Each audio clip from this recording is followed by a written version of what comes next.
right? Like, for example, like if you meet up with a client, like you're more likely to get the client when you're always looking sharp, right? So getting one client literally pays for like your haircuts for the year. I don't So know if you how much actually you could attribute it to that.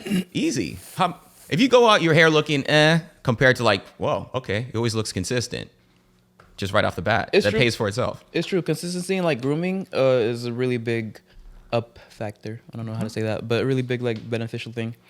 I How often couldn't do be you go- bothered. I literally I don't like hair grooming. I used to hate getting haircuts. Now with my hair in I got this Yeah, banana. if you guys don't know, this is years in the making. He used to have like Just low cut. yeah. Yeah. And then I was like, you know what? I'm gonna at least do just the top, like cut the sides and just do the top. That was a little rebel move. I remember when you did that, and I was like, "Oh, this shit looks amazing." Hey, Yeah. it took a while for me to grow into it. it's a whole different ballgame. The curls was an added bonus, honestly, because I was growing just the afro. Yeah, Yeah. I didn't have curls until That's part of your glow up right there. Oh yeah. Yeah, definitely part of your glow up. When did y'all have your glow ups in general? My God. Can y'all pinpoint? I think college was like the glow up process for me. I think it was a 4-year because I had the high mohawk, and then end of high school it started curling up.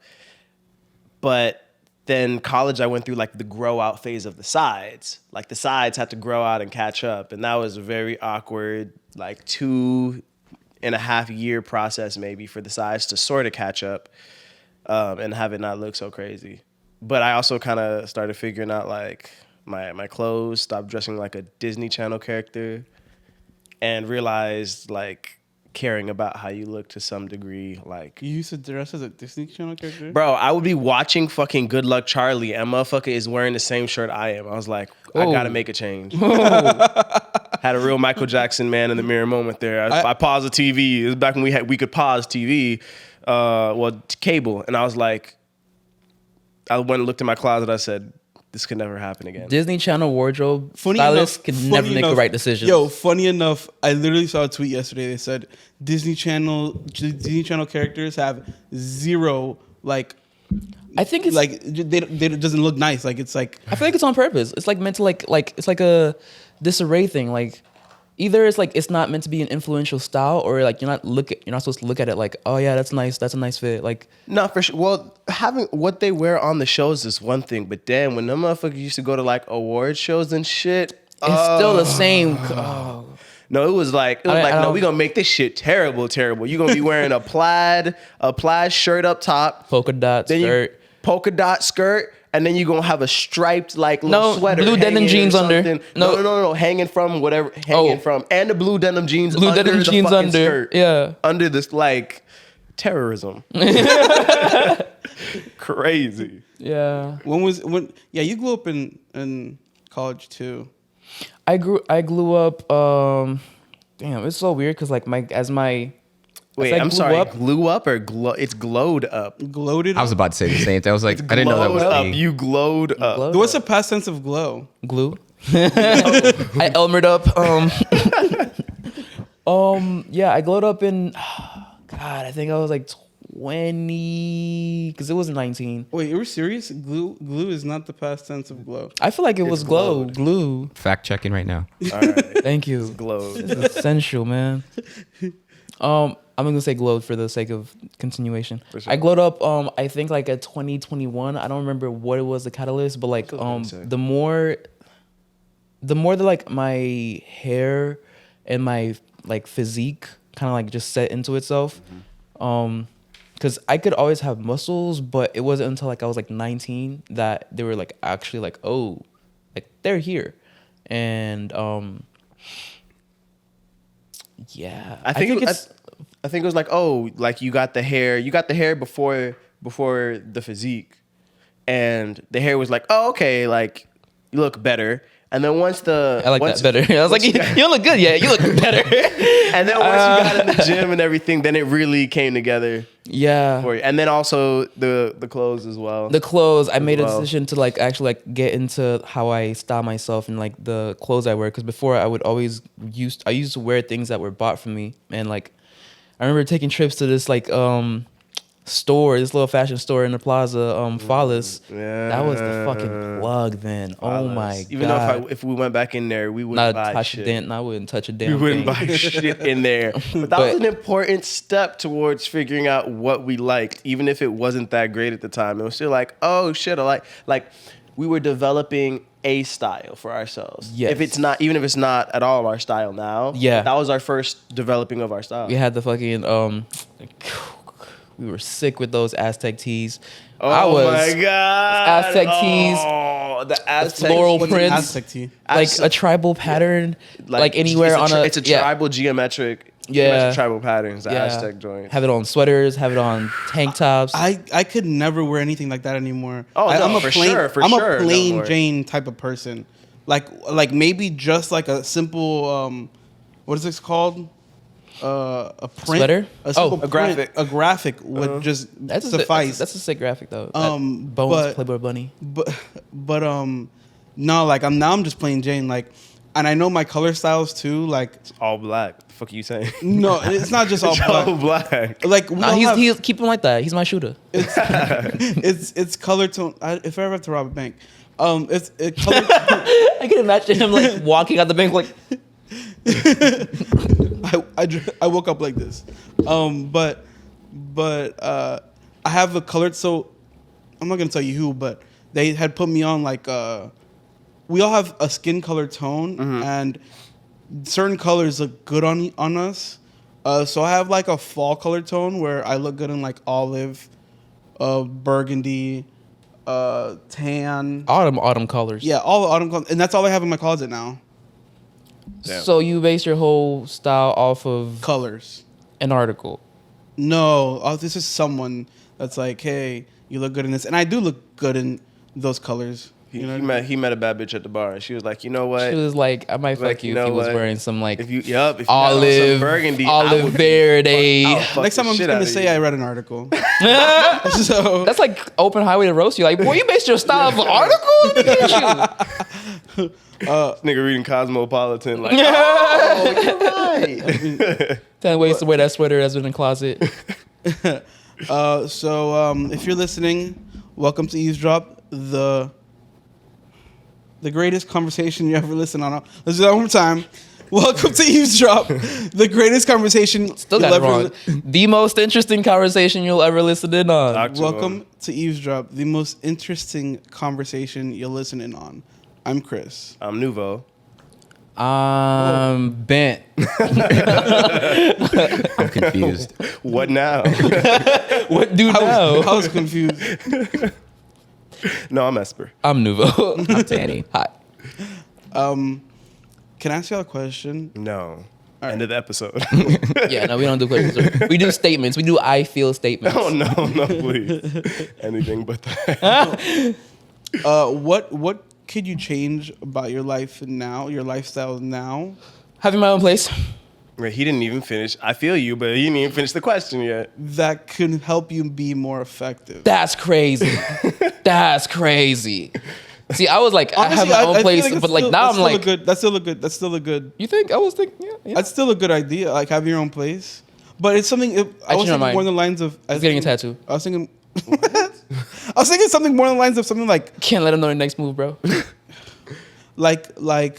just being more communicative, Communicative. and Oh, so more effective at communication. and now Is that what- Let's you know. let's be specific. Let's be specific. Let's just Yeah, leave it to- effective at what? You said effective. Yeah. effective. Period. But like you, we you have to specify gauge for that the word differently. effective. We all gauge that differently. Like what, effective is an adjective you can't just apply that to someone's whole life. Yeah. You can't say my life is effective. It And has then, to like, be- No. Section How you it can to be effective communication. in life. what do you mean by effective? I'm not. we can narrow it down. Like, are you? God, this is great because I get to like apply some real world life, whatever the fuck. All right, no, I'm come back to me. Come back to me. I have a No, question. I'm not being difficult. I just genuinely don't effective at what? It can be at anything. Is there a certain category that? So you like, want us to pick the category? Yeah. Sure. So the question Okay, is so let me. Is there something that you feel like if you made a change, you'd be more effective at in your life? Yeah. Is that not what he said? No. It's phrased better for sure. Okay, well, can you go first? I feel like I could go to the gym. Wait. more often. Why was there something that prompted this question? Yeah. It just been on your mind. Yeah. Yeah, well, let's it was start there. I had, Yeah, talk about that. I had There. it was What's in on the your- it was in the topics list. Yeah, if you yeah, read. yeah. Oh, I didn't. Yeah, that was Off the one top, thing. off the dome. It was off the book I was reading. No, off the dome. No, not off the book. no, it was off the It was off the book I was reading. It was saying like how we could be more effective, like just like things like making a schedule or just Writing going to down the goals. gym, writing down goals, things like that. Do you Nigga, think that sound like me.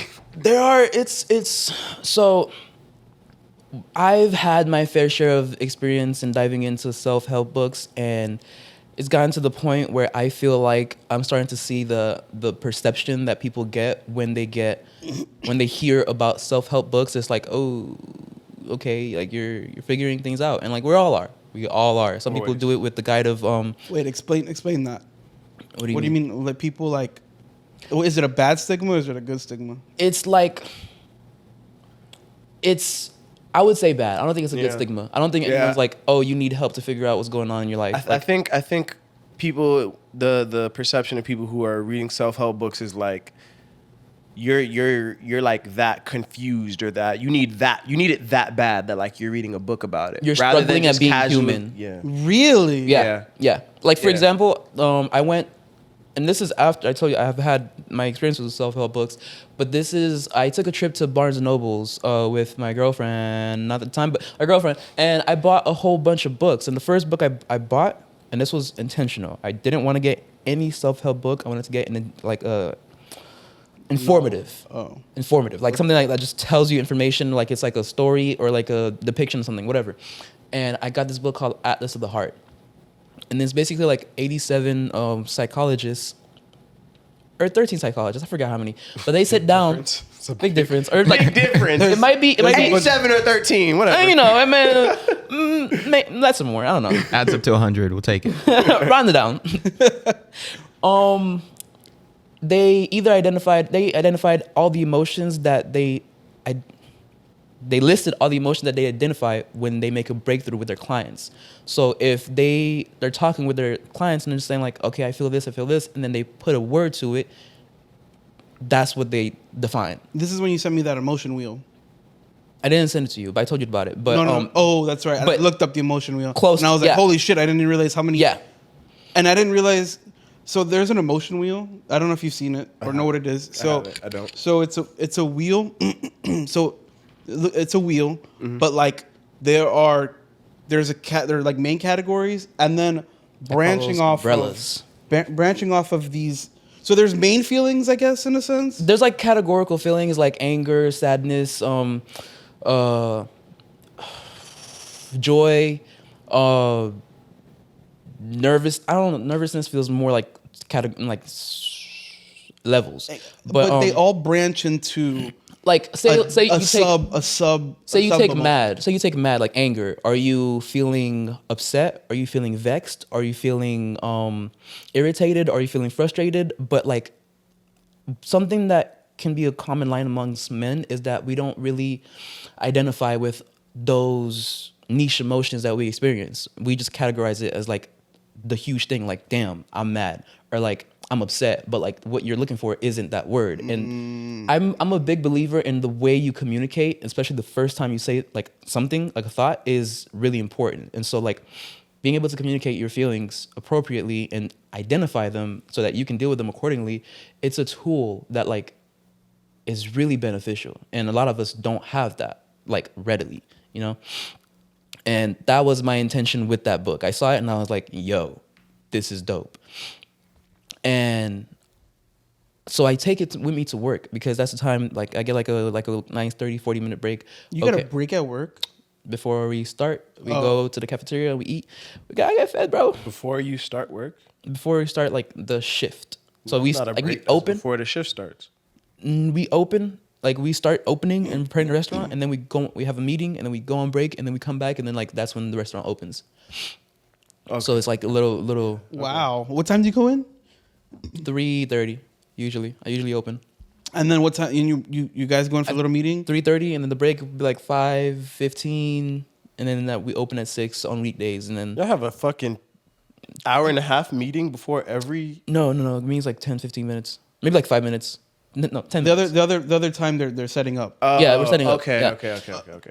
That's We digress. Crazy. It's business. Is it like baby. a family meal that they do? No, kind of thing, it's or? It's at it's at a hotel, so It's like a whole cafeteria. It's Yo. a whole institution. Yo. Son, no, what's your name?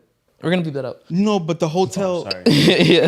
the hotels. When you work, I don't know if you work at a hotel now, but do you ever go to the cafeteria? Yeah. Dude, that shit. When I worked at a hotel, that shit was like, oh my god, they feed us now. That shit Bro. is like next level. They have. Well, they have you- just started that shit. Before they were doing some little bullshit $50 every paycheck towards food. Oh. Bitch, that's a Snicker. But yeah, they feed us now. What'd They you say feed about it- Snickers? That's a Snicker bar every day. That's it for lunch. $50 a paycheck. That's $50 for 2 weeks That's disgusting. in Brickell. Capitalism. Where the fuck am I going? No, but yeah. Have you ever worked at a hotel, Tan? Nah. Dude, that shit is next level. When you could just go I to think the it's cafeteria really- and grab food. Yeah, I think a cool part about hotels is that they have so much infrastructure for like shit you want to do. Like everything happens in the hotel because like they have the resources. They built that shit that way. And I'm just like, okay, cool. So yeah, I think it's a really good big plus. But it kind of creates a whole bubble of the world, which good or bad, I don't know. Okay, so you bring this book to. So I bring this book to work. I didn't forget. So I bring this book to work. I didn't even know that's where we were. Yeah, and And we still didn't even get back to Right. the It's main all right. point. right? The cover is like bright red, so it draws a lot of attention. And one time this girl, the hostess, asked me like, "What book is that?" And like, no, it wasn't even just her. It's people asking me, and when I tell them about it, they're like, "Oh, like a self-help book," and they give me this like, "You going through it, huh?" Like, oh. exactly. Really? Yeah. Yeah. Yeah. And I'm like, no, not a self-help book. This is informative. And like, okay, like literally, I have to like break it down. Like, You should have been flip like, through it's a psychological. Yeah, I think, but I like, think it is in a way a self-help book though. it's not because it doesn't tell you how to navigate them. It literally tells you how to there you go. identify them. It talked about anguish, which is different from grief, different from loss. Like and it just tells you like how it affects you, what the conditions are for that make it happen or make you feel them. And yeah, So the difference between a self-help book and an informative book is the fact that a self-help book Just tells gives you you what the to do. Gives No, you direct. so, yeah. Gives you directions. Gives you directives. directions. It's like. Okay. I have an index. You have There you yeah. go. Self-help books are I have a map. maps. Yes. Okay. I will say this book is pitched as a map to like, oh god, this is gonna sound real self-helpy, but it pitches it as a map to human connection. So it's like not so like how to make friends or like how to connect with people, but to Okay. like, you know, be emotionally aware of what it is that we experience. Okay. But you feel like that's a negative though? It's viewed as a negative. For Yeah. Sure. Okay. If someone were to tell you, "Hey, I'm reading such a book. It's a self-help book," you would think that they're going through it. Like that's what you think. It's That's your weird. first notion. It's weird because you'll see like people on Instagram who you wouldn't imagine to have any kind of like personal issues, although everyone has their issues. Yeah. But people who look like they're good, you know, they have their shit together, and then they'll post a picture of, no shade, not you, the subtle art of not giving a fuck. And it's like, why are you reading that? Like, what was the reason? What was the reason? Yeah, but I don't think it's you. But sometimes. Do you okay. need a book to tell you to not care about what people think and not to let it affect you? No. Like, no. No, but I'm not gonna be like, yo, that's negative. it's not like It's like you're hitting on someone for trying to get help. He's got That's a like self-help someone- book. That's Boo him. not even. It's like that's like someone going to therapy and you shitting on them because they need someone to help them guide their feelings and emotions. You know what I mean? No. Okay. Is it not? So actually, we can go with that. For you to not, and this is a stigma in itself, but the perception nowadays or now has been that if you need therapy, that means there's something wrong with you. It's not looked at something that's like mental health upkeeping. I think that's so wrong. It's wrong. It should just be seen as upkeeping, like keeping your mental health. I think therapy, regardless of whether you need it or not, should be a thing. And I wouldn't attribute. Damn, big therapy is paying you to say that, huh? Fuck This episode's been brought to you by Crazy endorsement right there. You better cut the check with us. When we get that BetterHelp sponsorship, we're gonna be like, Yes. Well, The fucking headspace. It wasn't. leave that out too. You think you can go your whole life without talking to someone about your Yes, emotions? bro, About your bro. emotions? I don't. Okay. I don't think it's human to do so. I think that would lead you down a whole path of deterioration. Literally, people can die of loneliness. One of the revolutionaries of the Haitian Revolution literally got transported to an island where he died in solitude. Like that, died of solitude probably. Like a big indicator of health in later ages is your social circles. Shout out Big Louvre. Tucson. So like, we all talk about our feelings one way or another. If we're not talking about it, we're expressing it. And sometimes when we express it in the extreme way because we don't talk about it or identify what it is we're feeling, or we don't have someone to relate to, and that can send someone up a wall. So I think it's over the wall. Is it? nah, up a wall. No, up a wall is okay. The way I Fact look check at it it. when someone's reading a self-help book is like, oh, they're confused or they're not understanding things. I think maybe that's so. I feel like what the perception of people are is that they see someone with a self-help book and they think that, like paraphrasing, oh, this person thinks they're gonna get a one-up on everyone else after they understand what they're reading. Do you think all forms of communication with humans is just second nature, or I think is that what, do you guys think that? Is that what it is? What do you wait? What do you? I What do feel you like that was a big jump. What I'm saying is, so you guys think it's negative that someone doesn't. I think no. What we're saying I is think that we see it being perceived Yes. as negative. We're And how do you guys perceive it? I asked you personally. I'm cool with it. Yeah. I've been through it. Like I've done it. I got tired of like I think I got tired of the perception. I'm gonna be real. I got tired of the perception. Although I wasn't sharing with anybody, so I don't know if I have that perception myself. But yeah, I was like, I'm good off of self-help books because they just teach you how to like incorporate things into your life, and then like if it's not true to your nature, and if it's like a roadmap, not like if it's a path and not a map, I feel like it's really pigeonholed. And so what works in one book might not work for you as a person, because who you are isn't someone that necessarily can implement that kind of structure or that kind of change into your life, because you're kind of like wired the way, not wired, but like you're the way you are, you know? Yeah, well, I'm not. I think I do actually. There is a negative connotation within me about self-help books. Actually, first, I've always thought self-help books themselves were stupid. Like someone else who's never met me trying to give me advice about a life they've never lived. well, hold on. You just Let him cook. Let him hold on, cook. but you just said, all right, go. And maybe this goes back to me having all the time in the world as a child to think about the world and my feelings and everything, and form very strong ideologies about all of that stuff. Because like from a very young age, I already knew how I felt about a lot of things. I had so much fucking time to think about it.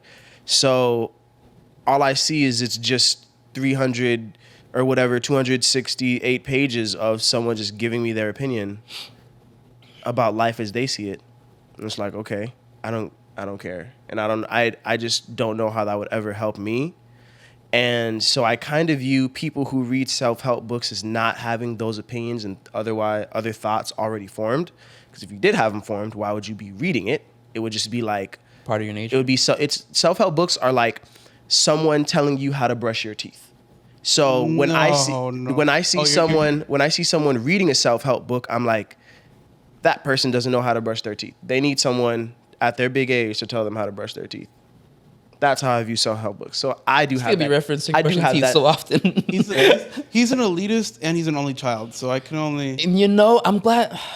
I was gonna say, I read between the lines and I see nuance a lot, and this is something that I've made remarks to him or to you about like a lot. Like I view your mindset with how you view other people's opinions and the value of their opinions as so not like little or diminished, but like it's incomparable to yours. Well, and like Thank you. I mean, opinions about and like about, don't get me wrong. Okay. I'm not like saying like boo tomato tomato. I'm saying like it's a viewpoint you have, and like you have confines in the way, like, you know, our view spans only go so wide. Don't have like a whole fucking 360 worldview of things. So how we see things is how we see things, and like whatever falls outside of that is outside of our purview. So we're not gonna, you know, be receiving of it, and that relates to you and like how it's like this sense like if I figured it out this way, then everyone's late for not figuring it or not catching up to what I figured out at whatever. Yeah, you by gotta myself. You got to realize that not everyone was born in your shoes. This is an intervention, baby. Well, not even just you. There's, well, I guess You're talking to me. It's about But yeah, not everyone was born in your shoes, and not everyone was given the same wisdom as you. Or Don't big up this nigga like that. Even This nigga do it. Wait. even wait. I gotta shit on this nigga real quick. I gotta shit on. What is this? Good cop, bad cop? even if it's not attributed to your wisdom or you just figured it out, I think a lot of people. It wouldn't have been. Let me put it this. It wouldn't have been a best-selling book for no reason. You know what I mean? Well, I don't want to get technical here, but No, every well, artist can and make a lot of them. every artist, any author can make their book a New York Times bestseller. It's a really easy process. You just have to buy a certain number of your own books, and then you sell them yourself on your website. So if you order your own books, like from like a Barnes and Nobles, and that's how you stock your own personal supply for your website, you can make yourself a New York Times bestseller. Turn up. Why do you think every book is a New York Times bestseller? And you read it. It's like, this is just Boo Boo Burgers. Yeah, it's a pretty meaningless statistic in this day and age. Not to disqualify everything you're saying, just that specific thing. Saying, oh, this book's a New York Times bestseller, it must be popular. No, I could publish a book today, and next week I can make it a New York Times bestseller. That was a loophole. That was good for all the viewers out there. If you need a New York Times bestseller on your shelf, I guess you just Writers, get some credibility on your belt. actually, Christian, I'm going to add on to the topic because I think we kind of feel the same way, and I think what's missing is really the approach that you guys are having as far as self-help books. I don't think it's a roadmap. I think it's more so a framework. So the cool thing about self-help books that I like is that if I need a change of frame or to see another framework that may serve me better than the one I currently have, then I'll take the advice. If not, then I move on to the next one. But I think it's all about just shifting how you see a particular thing and getting a nuanced perspective on it. Well, I feel like all I need in terms of views and everything will be provided for me. So Through what? Through real life lived experiences and conversations with other people. Remember, 2 or 3 episodes ago, I told you whenever someone stops me in the street to tell me something, I listen. So, because I never know, like, oh, maybe this person doesn't know what the fuck they're saying, but this is something they're supposed to tell me, you know? Mm-hmm. And someone, like some just random person, just telling me what they think about life, like just, I have no desire. I don't know anything about this person. Wait, that seems really counterintuitive. Yeah, though. but that seems like you just contradicted yourself. Yeah, okay, good point. But one is being presented to me, the other I'm going out of my way to find. That's a great distinction. I think that's Tenny, how you were saying like your mindset with going to the self-help books that help you with bettering your framework for something is really good, because that's using it in like a super beneficial way and being intentional. But that's not the guise that people have of self-help books. They see it as something a Bible type. It's like a Bible. It's a lifeline. It's like a raft people use to figure out a way around the problems that they're dealing with, and that's where the image comes from. And I'm not gonna lie. When I buy a self-help book, it's more. I take into account a lot of what the information is giving me and telling me what to do. I take into account a lot of it, but I'm never like, yo, so I read this one part of this such book, and I think you're doing it wrong because this book says no. I'm taking the bare bones of what the book is saying. Maybe I'm not, and I'm applying it to my life. You know what I mean? But I'm not. It's not like everything I'm doing is like. As you should. I think it's a mix of what Tanny says and what you say. One of my favorite self-help books, I don't know if it counts as a self-help book or like just like a reframing book, but it's called The 12-Week Year. It reframes your mindset of the time that you have, or the, you know, how time passes for you, from a week, which is 52 weeks, to 12 years, to a year. So every time you consider a year, you're looking at 3 months, and like there's your New Year's. Those are your opportunities to have your resolutions and work towards them. And like that, if you read that book and you have that as a framework in the back of your mind, your catalog, you can tell someone like, someone who's saying like, damn, bro, I'm really unproductive. I have time. I need to get this done. You can let them know that this is an option for them to look at their time being spent a certain way. But well, and that's a good example because you can use it and see if it works for you in that 3-month frame. If it does, hold on to it. If not, just, you know, keep it moving. Yeah. So if you're like just chugging through self-help books, bettering yourself to like, if you're on that path and you're just picking it up as like little tidbits, extra things, like hone your skills that you're already like trying to work on, then cool. But the image of it being viewed as a lifeline, like a raft, like that's the stigma.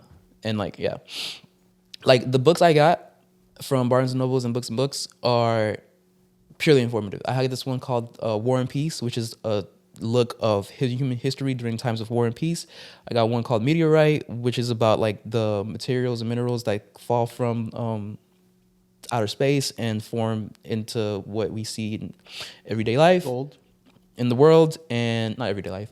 And this one called The History of Medicine. So like literally like from earliest recorded history, what medicine was like, tools and stuff like that, and like informative stuff, like makes you feel knowledgeable, but not in like not in that kind of like sense where it's like you can give advice. You only have like, I just want to be like knowledgeable. Yeah, I think I'm gonna be real with you. I think you're a dick. For you to be like, yo, you getting help is for you to think someone should already know how to traverse this world. Let's talk about it. And I don't. Okay, you're not a dick, but No, that's fine. For you to think that highly, Say it's like you're very. It's like a narcissistic thing where you think your way of thinking is dominant or how everyone else should think. You know what I mean? And that's exactly what you're saying, because you're saying that if I don't know how to tie my shoes, I should have known how to tie my shoes. Like, bro, it's intuitive as fuck. Bro. Yeah, bro, you need tension to keep the laces together. And put the bunny ears. Put the fucking bunny ears. That's not what I'm. That's not what I'm saying. Let me jump in before you do. Okay. Crazy. I've had this. I feel like I've had this conversation in so many lifetimes, and this goes across many different things with. Excuse me. This goes across many different things with the kind of mindset, but it's not just like figuring things out. I think he's had a lot of validation and feedback and results from his intelligence. This dude ranked in the top national scholars of Florida. I don't know if it was like not national Florida. It was national. Florida is barely like a community. National, like in high school, this dude was one of the top students in the state. So like Country in the states, plural. That goes. Country. You're just benefiting. No. Benefiting But my here, point. but not, I'm. Let me cook. Damn. Just let me cook. I'm over here with the fucking adobo. That's our zone. So when he thinks he knows it all, he has things to look back on to validate that. Like, I ace or I excel at every assignment. Maybe some things are different. Maybe math is like, all right, whatever. He won't talk about that because like, nah, I'm good off that. But like everything else generally, he'll probably outperform his peers intellectually. And so when he thinks he knows better, it's like, yeah, everyone has told me. But that doesn't give you an excuse. It doesn't give. It's not a really bad excuse. It's purely academic. It's nothing about life experiences or perspective. It's not none of those things, and those things can't be validated. They're all subjective. And so like I feel like you're taking them with you, taking those kind of experiences with you when you look at other people's experiences. Like, yo, that's stupid because XYZ. For example, I'm a great friend, I'm a great friend, and I tried to pressure this man into smoking weed for so long, and his reasoning why was because it's stupid, because anything that you can figure out from your experience for being high the first time, you can figure out sober. Like, you can theorize it, you can come to the conclusion, like what you feel. Not everyone is born with that tuition, though. Look, I think it's misguided. I think some things can only be led by experience. Some things can only be led by being influenced by something else. And okay, can I go now? All right, yeah. The moment So of truth. first, what I was saying, my thing isn't that everyone should have it figured out. It's really impossible to have it figured out. You're always in the process of figuring out. And it's not really about figuring it out. It's about what is the best way I can think about it at any given point. This goes for anything. What's the best way I can think about it, the best framework I can have, and constantly updating that as you have new things. I wasn't born I was born with maybe a good brain, sure, but everything I have and my pride in myself is because I've struggled. Like, I'm an only child born to a woman who has a master's degree, who studied internationally. I had to be great. Like, I would have been a disappointment. It was just me and my mom in the house. There was no, being not great wasn't an option for me. My whole family put a lot of and not in a terrible. It wasn't I felt like they wouldn't love me if I wasn't great. It was just like, damn, they love me and they expect me to be great, so I need to be great. So I struggled in the beginning of school, and then I got it, but I figured it out through struggling. I think a lot of the disdain I have a lot of times towards people is because they refuse to struggle.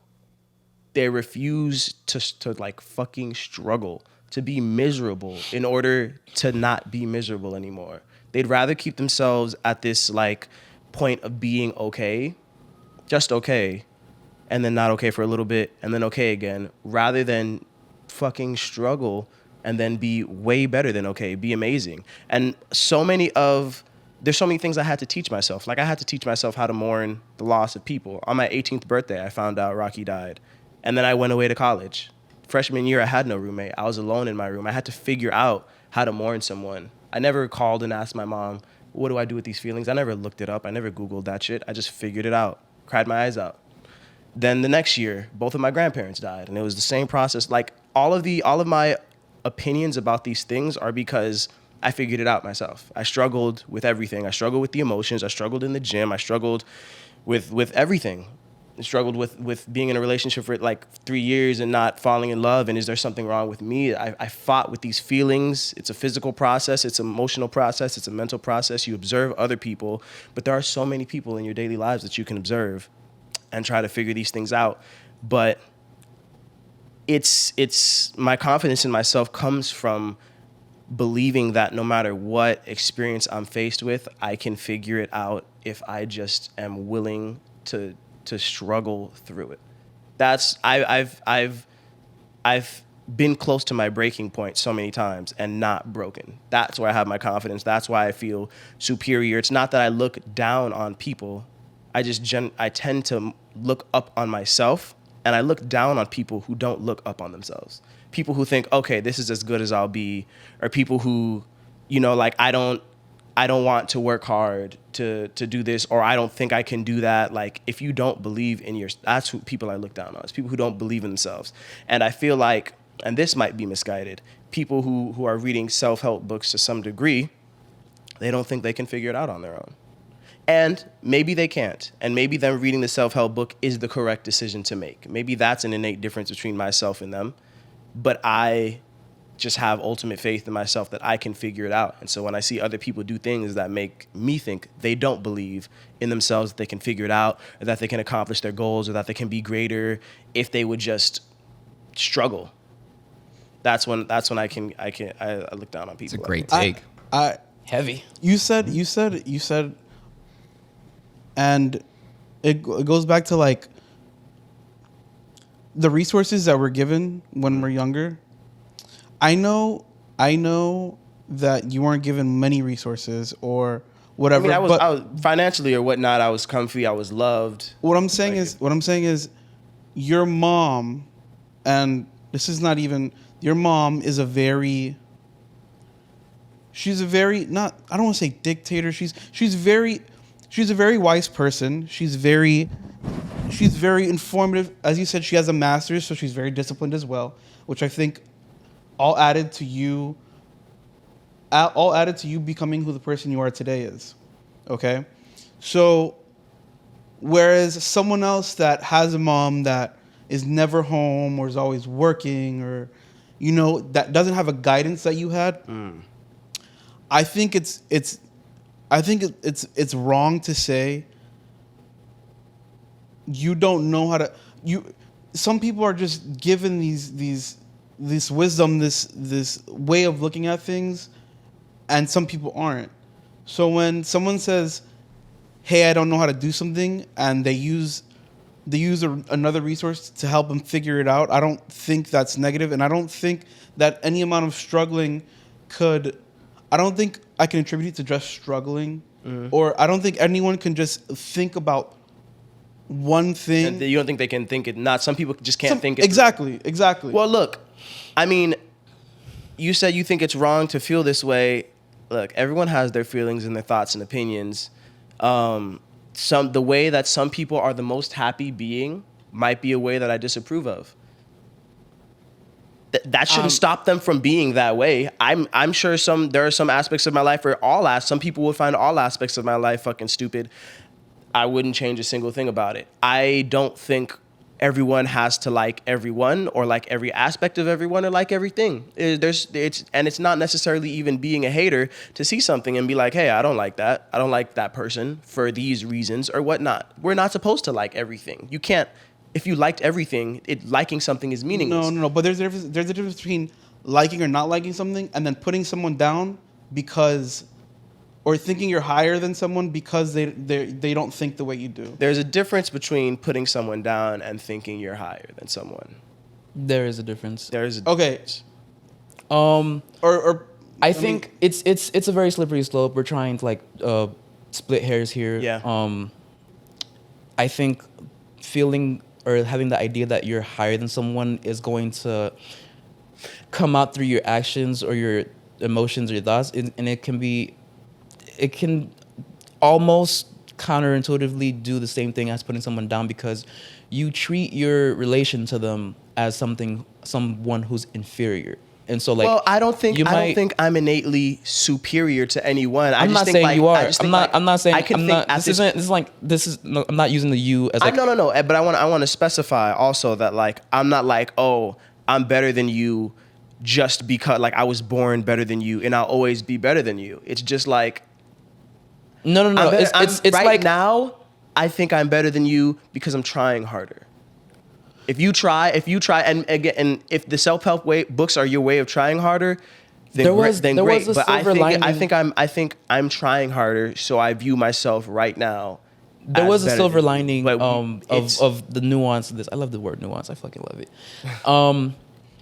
When you said the disdain you have for people is because they don't struggle, and this is why I like reading the book that I'm reading right now. And that feeling that you have isn't disdain, it's resentment.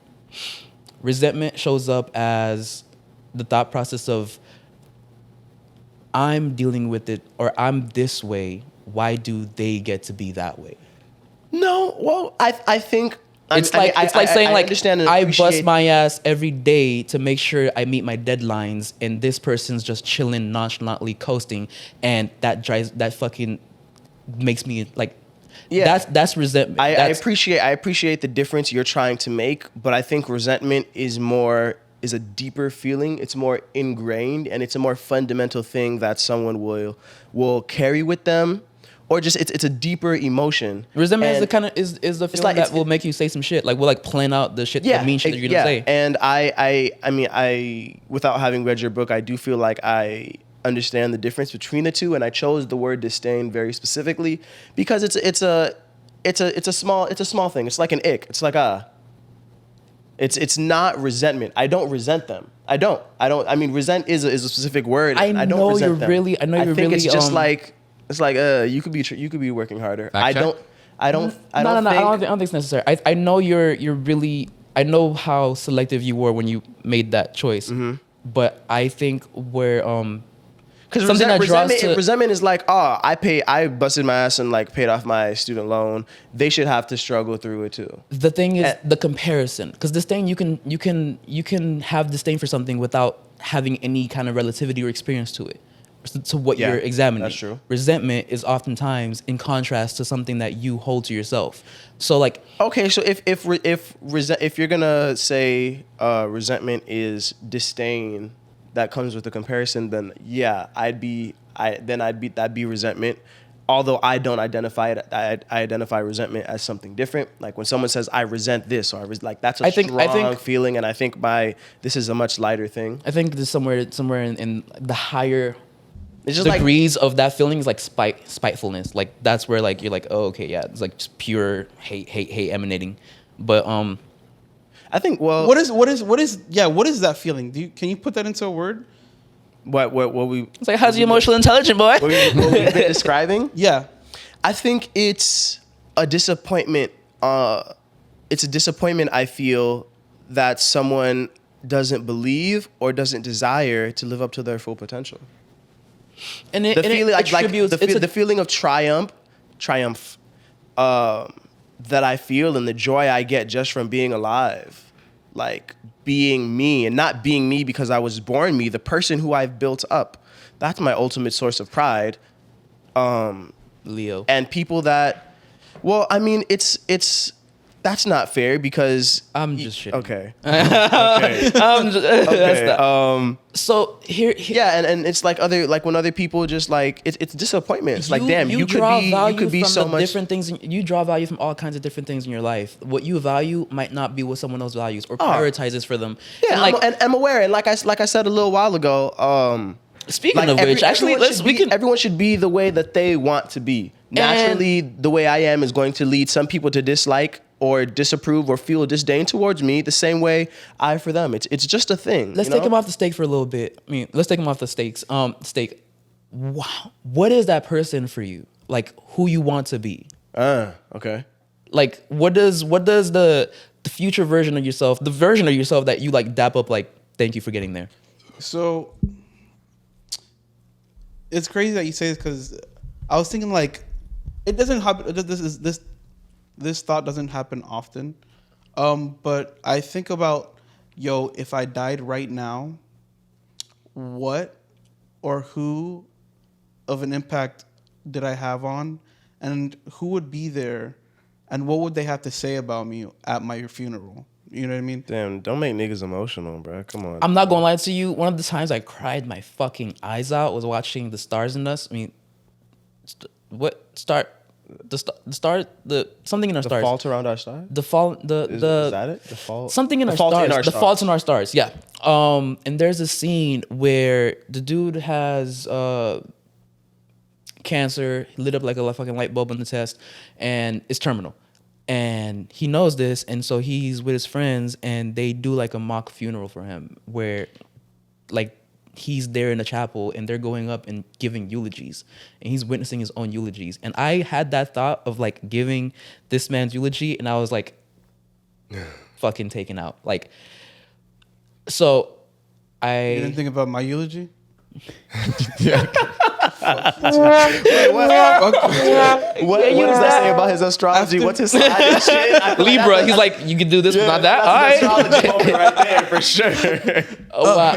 So I've had that. I've had that thought, that feeling, and this happened in high school. I would think like if something happened to me, like I died, however way, and there was a newscast at the school, like interviewing It wouldn't have friends. been that big. All right, I'm fucking with you. I'm fucking with you. I'm gonna go spiral. Why would they have been at the school? I'm gonna go spiral. Did something happen at now. school? Nah. Oh, that took me a little second to really. Wow. It's like they'd have to really search. That was like, yeah, fucking pass out a roster. Like, did you know this man? Nah, but yeah, I literally, it's something that actually, like, I don't know if it pushed me to strive to become someone that would garner a certain type of response, but it definitely made me aware of that kind of like registry that people have in your mind, like that perception that if you were gone, if you were a thing of the past, how would they look at you in their relationship with you? And like, yeah. A couple episodes ago, Esper mentioned being a good person, and that's ultimately what I want to be remembered for, just being a good person. That's very, I know it's very broad, very broad, so very broad. but A good person could be someone who, you can go in China, and a good person is someone who contributes their life to the betterment of society through just working as hard as fuck. Like, it's weird. A good person could be someone who takes care of their family, So yeah, stays home. So like, so what does that mean? Just what does that mean for you specifically? all memories that you had of me. No, this nigga jacking my whole statement. wait. Damn, right? No, I'm sorry. He did it first. He's like, Asper. You said that? You said that? Yeah, You said that? yeah. You said memories? I said, yeah. I said, yeah. Well, He paraphrasing. wants every person to remember his interactions and him as a person to be great. Yes. I just want to be known as like on a positive note. You know what I mean? Whether that have been me giving you a pencil when you needed one for a test, or me giving you $300 when you needed your rent paid. Yeah.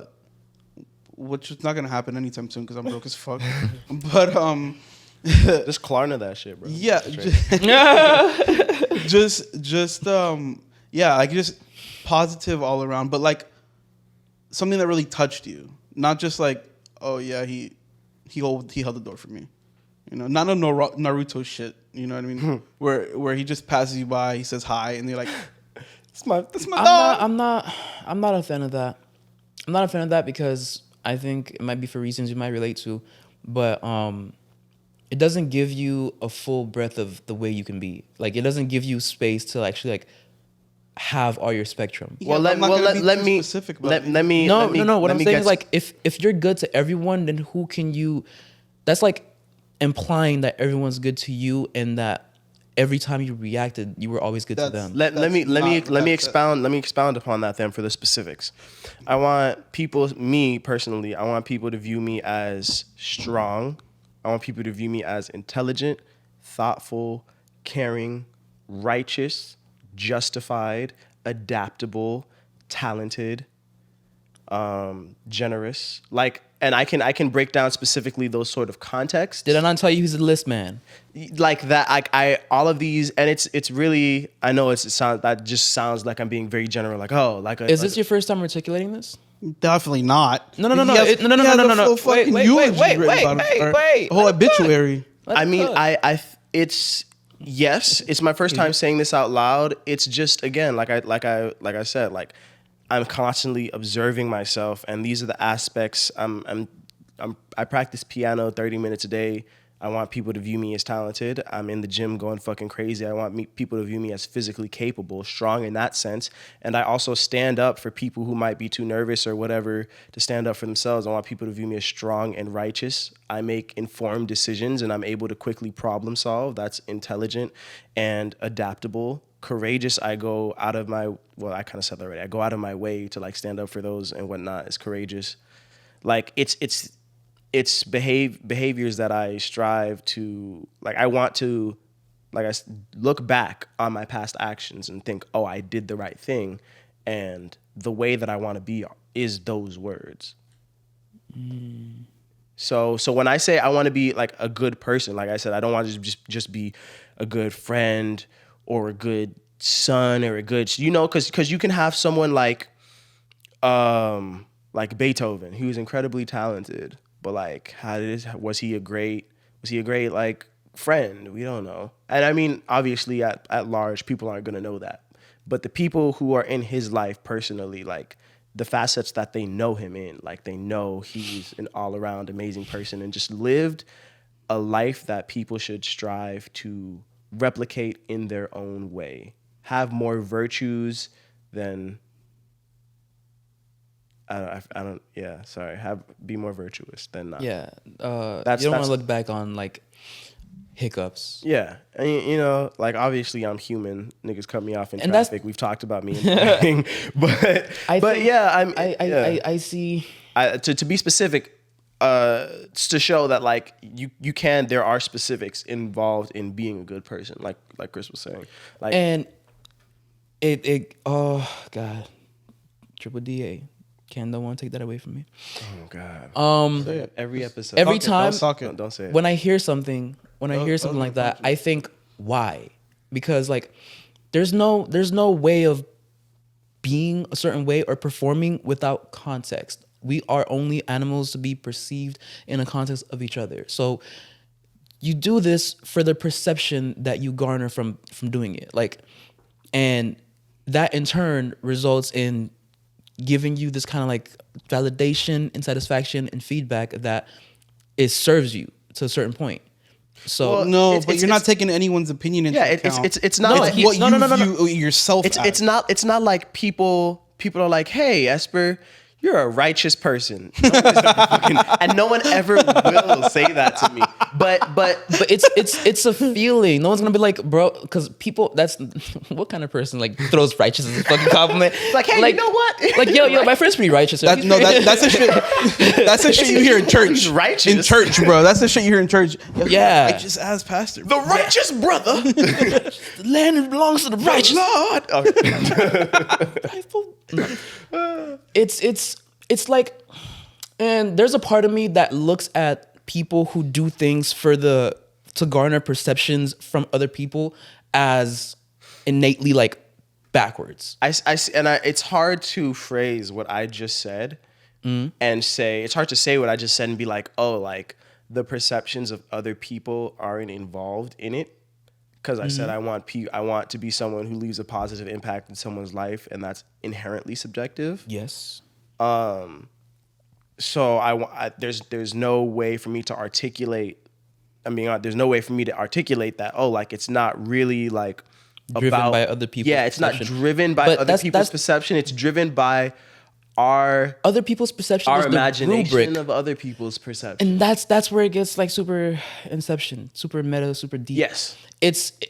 People's perception is a rubric that you use to kind of like meter your actions, meter your persona. So I guess it's kind of know. like I want to. That's the word. I want to conduct myself in the way that I approve of, and I hope that lines up with. Yeah. I hope that leaves the effect on other people that I want it to. Because it's possible I do some, and it's not possible. I know it happens where I think I'm being righteous and speaking up and speaking out against something I view as wrong, and other people are looking at me like, "Yo, this guy could just shut up." I know that for a fact. There are people who are like, you don't have to say this. Like, this is what you're doing right now is unnecessary. Brockhampton. And I'm just like, yeah, but I feel like I have to. So there is the possibility that, like the way I want to conduct myself or the way we would like to conduct ourselves, since I'm piggybacking on Chris here, doesn't line up with how other people actually view us. But at the end of the day, the person whose approval I need the most is my own. Do you feel like you have a tribe out there? A tribe? Yeah. You know how people say like find your tribe? I'm African. You know, so I have a tribe. dude, that's funny that you say this. It's so crazy because in the shower yesterday, because I was thinking about topics we were gonna talk about today, whatever. And I wasn't touching myself. I wasn't touching my stuff to you guys. But I was like, why the hell are we so comfortable together? Is that where you're getting at? No. But that's a great point. I think I'm gonna answer that really quick, but I'm gonna answer that. I'm gonna talk about why I had that thought. While you were talking about just what you were saying earlier, I was thinking like sometimes people around you have their preconception of you, and no matter like how you project or show up, it's gonna go through that channel of their thought of you. And so you can have these certain actions, but if it's dependent on someone's perception, they might not always have the best perception to start with for you to gauge. However, and people, you're always responsible. You're always in control of your actions. Yes, but you're not responsible. You're not in control of people's perceptions. Yeah. So you can be a good person in the wrong place. You can be the person that you're meant to be, but not around the people that you're meant to be around. Yeah, but so long as you know your definition of whatever you're trying to become or be perceived as is that, then it doesn't matter what anyone. But that can leave you without the feeling of being accepted for who you are. If you're dead, it really doesn't matter at that point. I don't think anything. Well, matters. That's what that's what it's going down to. No, yeah, but that's really that's a tough. When we talk about the person we want to be, and you thinking about like the impact and the what people would say at your funeral, then it's hard to be like, oh, it doesn't matter if I'm dead, because you just said only thing that stops is our validation from that. Would you rather have died and known everyone didn't fuck with you, or died thinking everyone fucked with you? Would I rather have died knowing that everyone didn't fuck with me, or died thinking that everyone fucked with me? And that be not the case? No. People don't fuck with you. Oh, just know, like either not knowing or knowing. People do not fuck with you. Either you know or you don't. I would rather live my life knowing that people don't fuck with me than to not. Because one thing and this is one of my biggest, I don't know what that word for it is. It's not pet peeve because it's not like I live through it, but it's not a fear because I don't like actively fear it unless it's certain situations. But to be the only person that is not aware of what actual reality is, while everyone around me is like cohesively knows what I don't know, no. I would rather be on the same page as everyone. Y'all don't fuck with me? Okay, then I can navigate accordingly. Yeah. But like feeling like, okay, I can still do these things and build these kind of things with people, these kind of connections, and in the back of their mind, they're not fucking with me, and I'm doing all this for nothing, for no reason, or I'm working backwards, and I'm making a fool out of myself for doing this and not being aware that no. Yeah. Real quick, I think that might be a Gen Zer thought. Why? I know. I like taking it back there. No, I don't even feel like this is like a age, like a generational thing. I feel like it's like.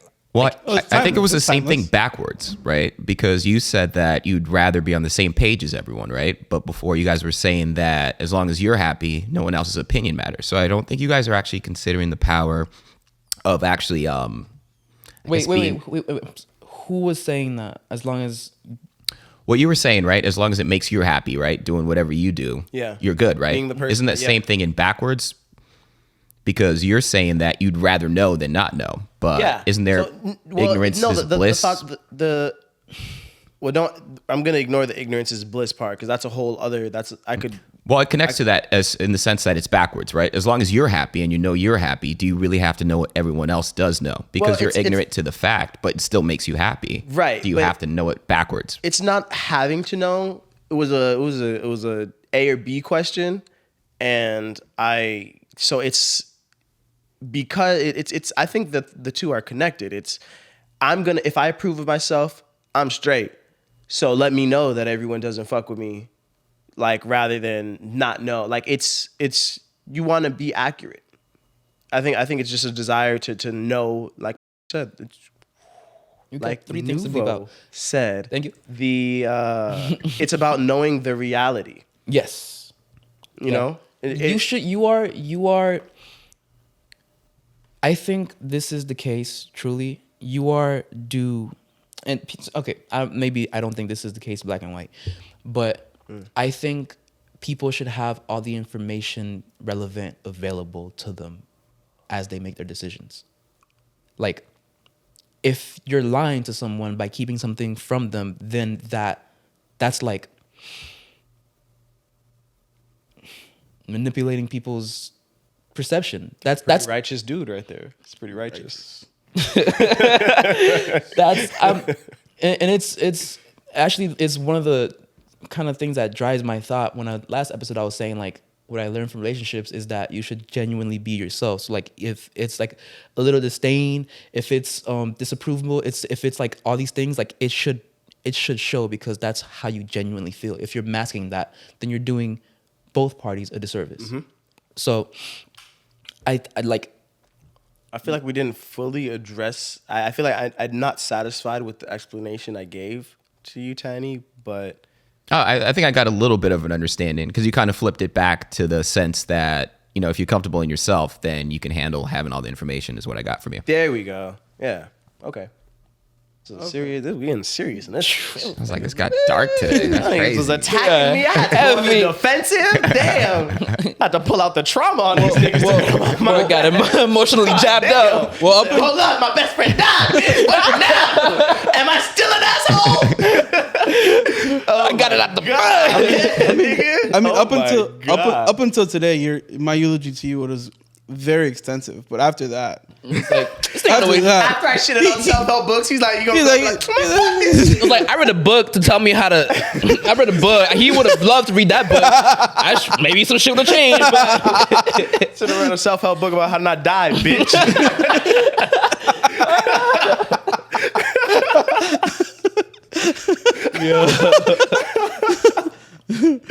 Oh my god.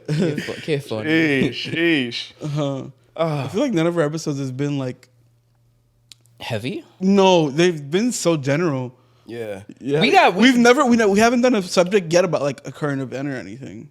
There has been a current event. I think the most current event that I've had to talk about was ChatGPT. What? ChatGPT. I guess that. Well, I guess that's a. I wouldn't label it as like a current event because it's not a one thing, but like I think a modern, current day topic. It's a shift. It's what do you call it? Like point AI of, in general? No, it's a point of inflection. Okay. Yeah, it's like that significant difference in how the world operates, like how telephones potentially how the internet did it, how Calculators. How computers. How niggas thought fucking. It wasn't like that, but it was. What is the fucking? Oh my god, not crypto, but NFTs. How niggas swore NFTs was gonna be. But how are you gonna use it, niggas bro? was like, bro, you're not gonna have credit cards no more, bro. The NFT is gonna fucking pay your light bill, bro. Like, Okay, I don't know about that. I never heard about. I didn't hear about that.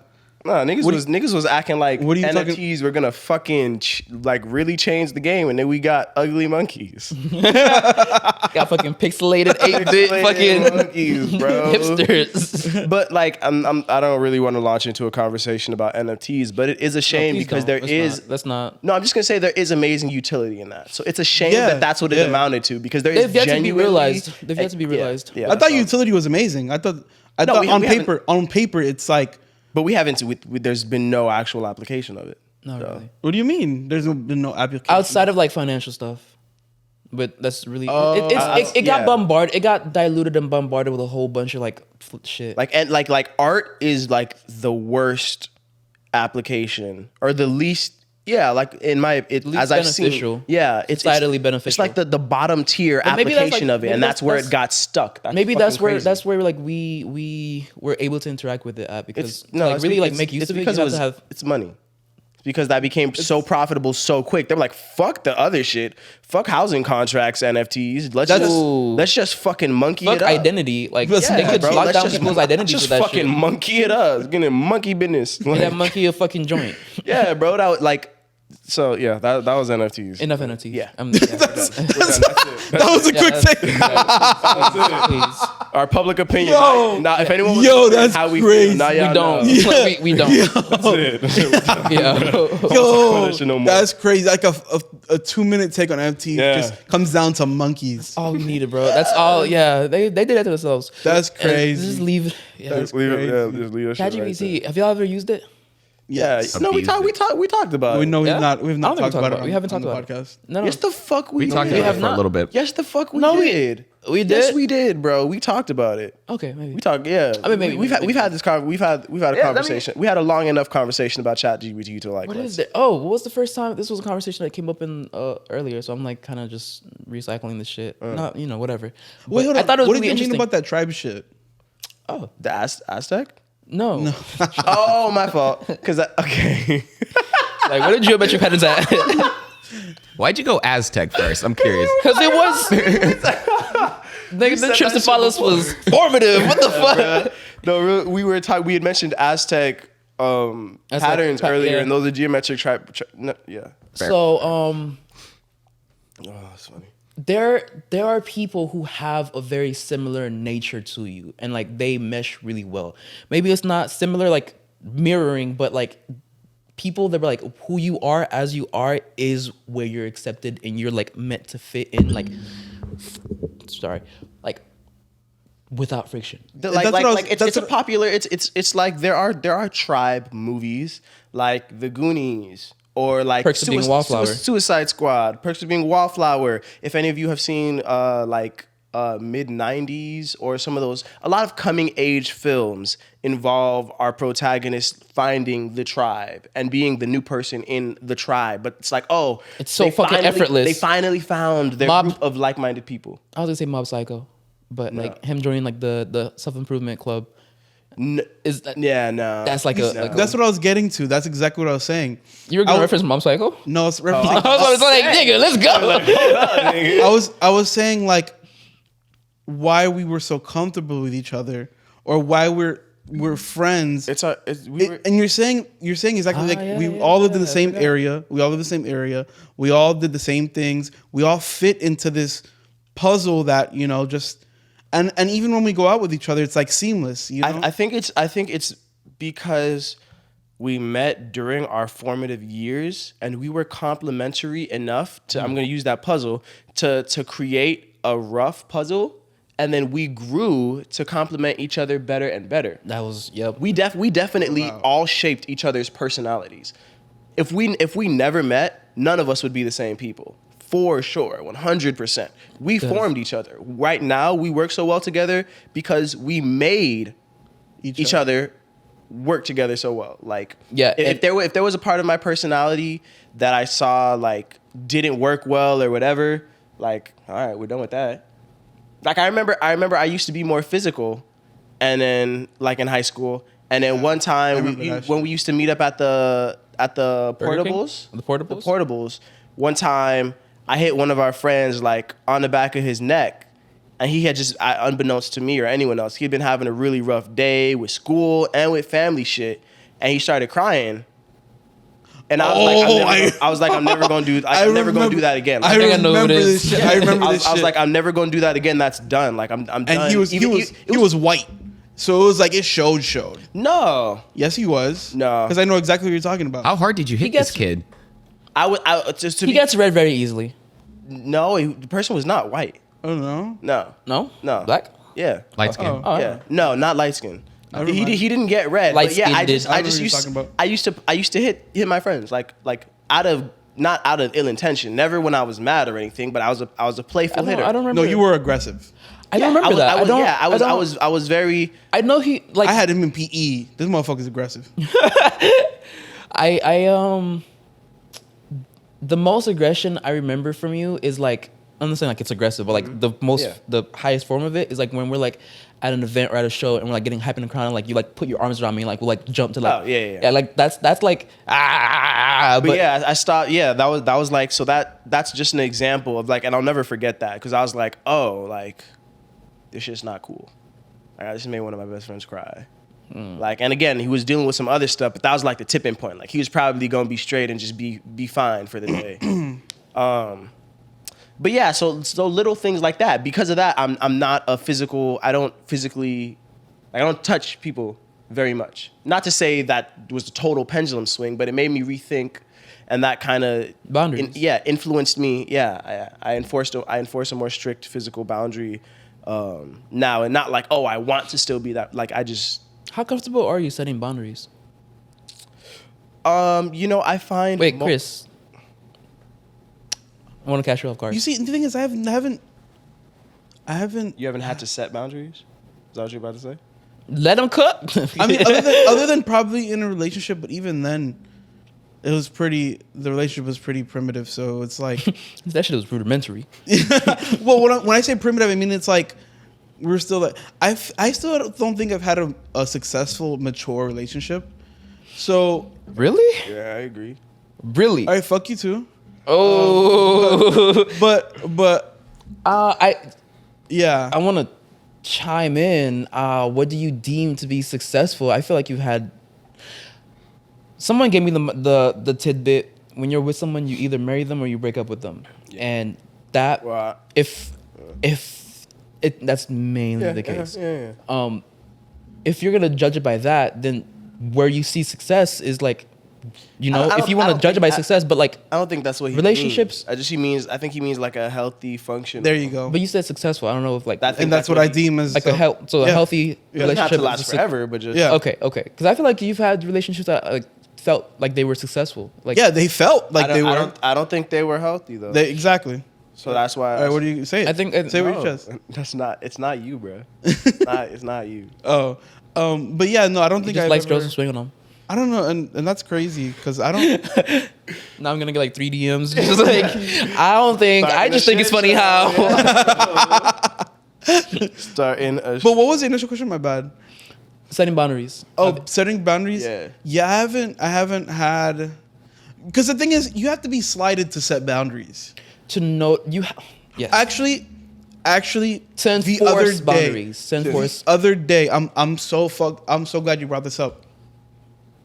So I don't know how detailed I want to get into this, but Work setting. yes. So I have a manager who doesn't think when she talks to people. It's crazy. I'm sorry. Crazy. Sorry. I'm putting. I gotta imagine. Okay. Dumb bitch. Crazy. Dumb dummy. Stupid ass. diet bitch. No, okay. I'm saying. I'm talking. Not really what. We got 4 things to bleep out. I'm keeping track. 4 things to bleep out. No, don't bleep that. No, bleep Don't bleep that. We don't know where he Motherfucker. works. That's gonna be the lead. People who knows where he works know he's probably gonna get podcasts. Like if you. Regardless, I don't care what she. All right. Whoever watches it. And I'm not saying names, so it really doesn't even matter. Okay. More than one manager. All right, cool. Okay. If they know who they are, then like that says something. But Okay, I'm gonna say this off of my perspective because I was kind of rude. I was saying it like she thinks she. I was doing that thing where I have. Where where I make people think. fuck. So it's like the same thing. It's like the same thing You're where you have. twisting the story. But I'm saying it like she should have known or she did this on purpose. God damn, man. Just say it. Come on. Just say whatever, let's whatever you're get trying to say at through this it. point. Let's do it. Yeah, we get it. She was disrespectfully talking to me, but it happens so often. And this particular day, I was doing something that benefited the restaurant, whatever, but she still decided to slight me, and it was one of those days where it's like. I got time. Yes, exactly. It was like, okay, we're gonna do this now. I'm tired of this shit. So I went to my GM. I took her. It wasn't a very positive meeting between us three. It was very like back and forth, blase type shit. Ultimately, my GM did side with me, but the point is that was part of me setting my boundary. Like, hey. You need to stop talking to me like this. I'm not a kid, etc. You know what I mean? That was me like being like, yo. And this doesn't happen often, so I thought it was like so crazy. But yeah, I was like, yo, you need to stop talking to me like this. And I did it in front of my GM just so we could put on record that this was how I felt. You know? That was just like me setting boundaries. I feel that.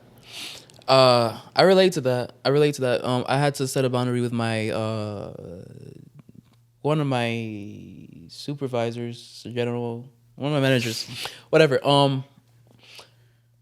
He's a young dude, really can be full of energy, and he's kind of got this personality that I describe in some very jokingly harsh words, but he would like say what's up with a big slap on the back. like a surprising like, what's up? That was Esper back then. Yes. And before, it's like when I first got the job, I had like a rough patch with him because like I wasn't doing things to what his I had like I figure out what his stuck him in his shit. expectations were. I need come on. But You had every right to, by the way. I needed to see where his expectations were at, and so it was really rough in the beginning doing that. But as we got cool, we got comfortable. He got comfortable as well, and like physically, he'd just be like, "Hey," not like "Hey," but like, show me, surprise me. Show me. So like, turn around. Okay, you don't have to do it on. You could have done it on the couch. Can I? Yeah. Okay. So like you like this, and like you're like waiting for something, and he'll be like, "What's up, all right?" Oh, I felt that. That's crazy.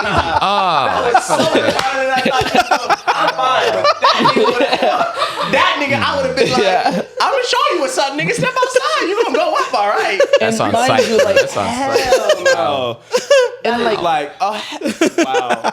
I'm thinking, I'm someone who like, and it's to a fault. I will honestly say it's to a fault. Every time like I talk like, about, that's gotta never happen again, brother. Man. Bro. Lead up to that, he was like, bro. gentle, and all of a sudden, No, I was like, damn, bro. What did I do?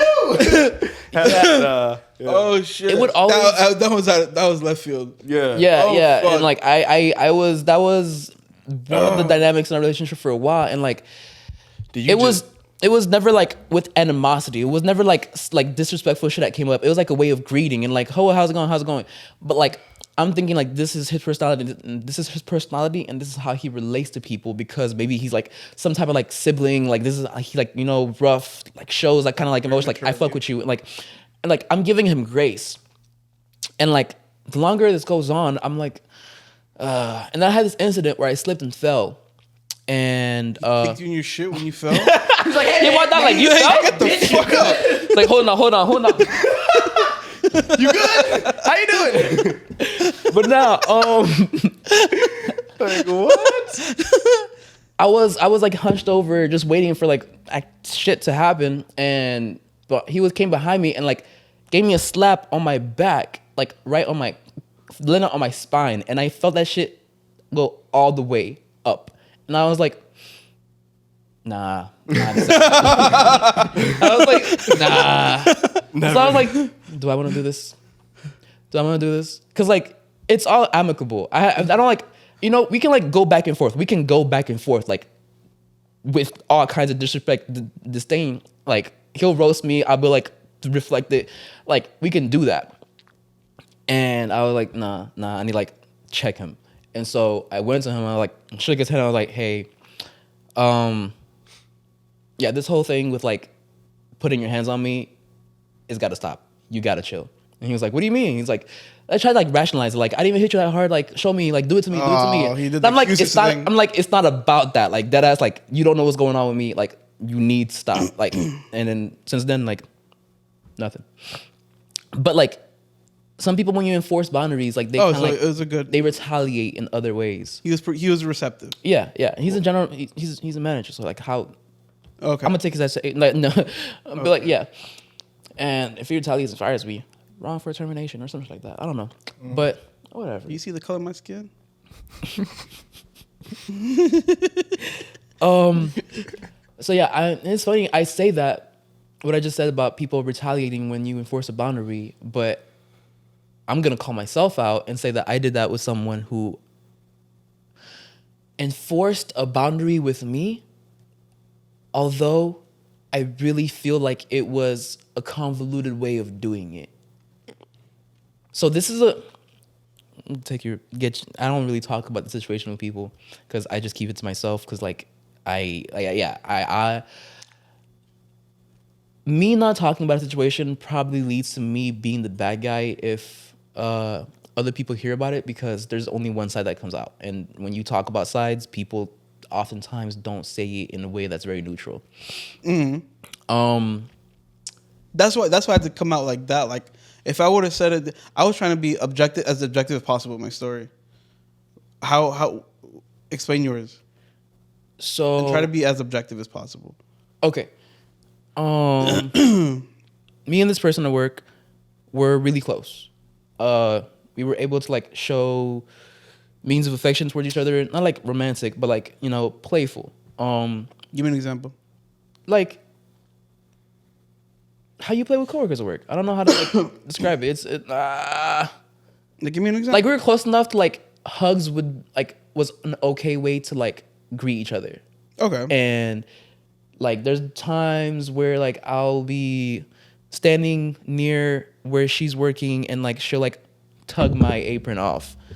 And like it's playful. It's like we're just whatever. And Where's this going? yeah, and there's literally been times where like I'll like be in my station standing, just chilling, and like end of the night she'll come over and like rest on my shoulder, like yeah, like fully like, and so It's getting. not You're not that You're not digging that, a hole here. You're digging a hole here. not that type of no. And so like touch was like a thing. It was. I'm very much like you, where like I don't touch people. I don't like, you would think I'm I don't know. I get like, cause this is something you would think I'm scared of the hose the way I don't touch. The way I don't touch because I think I'm scared of the hose. because like I'm for real. I look at it 'cause like that's what he said, and I was like, I'm not scared of those. But I'm scared of crossing boundaries with the hose. But and so like I don't incorporate touch with as like a thing that I just like assume like, okay, I'm gonna touch it on, like no, like Pretty righteous. Pretty righteous. so me touching her is a result of reciprocating the kind of like You've established that okay. you guys can. You've It's established important. physical It's contact. important. Okay, yeah, It's I get important you. to do that. You both established. Yeah, you established important to that. do that. I feel like Yeah. ultimately, I'm gonna tell you that he escalated it. She's like, "Oh, I don't want to do this anymore," and that's what ended up happening. maybe let's get to that. Maybe, nigga. What you was know what was happened. escalation? What was escalation? So that there's been times on multiple occasions where like she's like put her hands on me. Like I mean like yeah, like if you When you felt that same thing from a man, you'd be like outside. Oh, like she hit you. Yeah, you'd be like outside. And like, you know, it gets rationalized. Oh, not even So you, What did you do to Cool. her? I don't do nothing. this I don't is put my hands on her. getting this is getting more and more loaded the longer we go. It's I'm nervous intense, as fuck. bro. Go ahead. Like I think he's got popcorn. Let's go. shit. I'm about to be a witness, material witness here. I've drawn boundaries at those points. Like when she hits me, I like pull away. I'm like first I like but as it happens, I'm like yo, like I pull away and then she's like, why you mad? Da, da, da, da. I'm like, you gotta stop putting your hands on me. Like that's not gonna be a thing between us. Like, cool. Sometimes it gets respected, and then the other times where it gets like, boom, another event. And I'm like, yo, but those are big events. Those are big catalysts. And so I'd say this happened about 3 times, right? But this is post those 3 times, what actually happened. I had went to get subs. Her shit. Jeez, I don't touch women like that. Let him finish. I had gotten subs earlier in that day before I went to work, and I asked her to let me use the oven in her station to heat it up. Yeah, and so you know I got to prepare it, take it, put the little parchment sheet on the pan, put it there, and as I'm doing this, little like potato sticks, little fry sticks are like falling out. You know, little bits of like the cheesesteak sandwich, which is a messy thing, are falling out onto where Her station. her station. She gets very upset. It's like saying like, watch your shit, like da da da. She's like literally like in the moment, like cleaning up after me. Like, and I'm like, just it's a process. Like, things gonna happen, da da da. And so I get it. In the oven. You're a little messy though. Yeah, And that's- I'm, in the back of my mind, I'm thinking I can definitely see that being an exchange between us, but I would just be like, all right, just clean it up after. Yes. That's the rational Yes, thing clean it up to do. after. Like if you're attacking me as I'm doing one task and making a mess, like it's not invisible to me. I see the mess. My priority isn't to clean as I'm going. It's to do this, and then after I'm done, it's in the oven. I can go back and clean up. I love It's your stories. And so, yeah, that happened, and so the whole cleaning of the station happened, and she's like, "You're disrespecting my workspace." That's what she was saying, and like, that's how she's taking it as. It's unintentional, but that's how she's taking it as. Cool. And now, I clean up everything. Now I'm washing my hands. I'm taking the tray. I got my stub. I'm washing my hands, and the water comes out the faucet very forcefully, and it splashes on around the sink. And then she looks at that, and she's like, "You're making a mess," and like, and so she grabs my hand and like pushes it down the sink, like, "Wash it here," and I pull away like, "What the fuck?" And I give her this look like, "Why are you touching me like this?" And then she's like, that's like when she snapped. She was like, "You know what? Fuck you." And then, yeah, she's like, "Fuck you. Don't ask me for shit. Don't come into my station. Like that's it. Go over there. Like, just like." Well, she went off. And I was like, "Yo." And so that was when we got into it. Like, I forgot how the Oh, you guys got discussion. We got into it, bro. We got into it like in the middle of the shift. Like she's on this side of the station. I'm on this side. Like we're in the same booth, and we're like talking to each other. And oh God, if I can remember like how the conversation went, but it was talking about boundaries. It was talking about boundaries where it's like, it got to the talk of, like, putting hands, and I was like, you need to stop putting your hands. Like, don't handle me like I'm your fucking, like, you talk to me, and like that's where you start. That's how you like engage with me. Don't fucking like move my hand. Like, don't do that. And then like she pivoted it back to she started bringing up past shit. She started bringing up past shit, and like the way that she was doing it is like I was watching her do it, and I literally felt the death of our friendship. I was like, okay. She was saying Toxic girlfriend shit. no. She was saying I was saying fuck. She was saying how I'm always touching her out of nowhere. Like she was saying like I touch her face, I hug her, and like that shit's unwanted. Wow. And she like literally like I feel you. She tried to justify her putting your hands on you in a physical manner As versus you in a not romantic but she a made that lighthearted shit, manner. She made that shit sound creepy the way that I've had physical contact with her in the past. And her thing she was saying is that when you touch someone in however manner, you open the gateway for them to do the same to you. So if I touch you with a light tap, you can smack me in my shit. I don't agree with that. Me shaking your hand doesn't mean you can slap me across the face. Damn, that's a rough rope to cross, bro. And like, yeah. it like we can have disagreement about that part, but like when she's saying like, she literally said like, you don't remember when you touched me. You must have been on drugs when you were touching me, and like, bro. Never gonna order a cheesesteak again. Done. Basically, Shorty was accusing you of sexually mischievous conduct. She's trying to gaslight you. Sexual harassers. She pivoted all the memories of like all the instances of things that we had between us into the light of like, I never why were you wanted doing that any shit? of it. Yeah, I never wanted that shit anyway. And like, like I say, I'll be standing chilling, and she'll come and like lie on my shoulders. Like, she shows affection. And I reciprocate. It's not always in the same way, but it's a reciprocation of what has been introduced. And like that change in narrative, and this was public, like, and people was listening. there was someone who's like literally across from us, and like I felt like she was coworker, and like I felt like she was saying it and projecting her voice. How loud were you guys? Loud enough for like people who were like in the, not like, if you're like behind the wall or behind the window, you're not gonna really hear us. But if you're like around the corner and there's like open air between, you can hear this. How many witnesses do you think there were? Maybe like 3. Yeah, like in passing. But everyone, maybe like one stationary. Everyone has had seen how you two interact. Yes. So they know she was cat.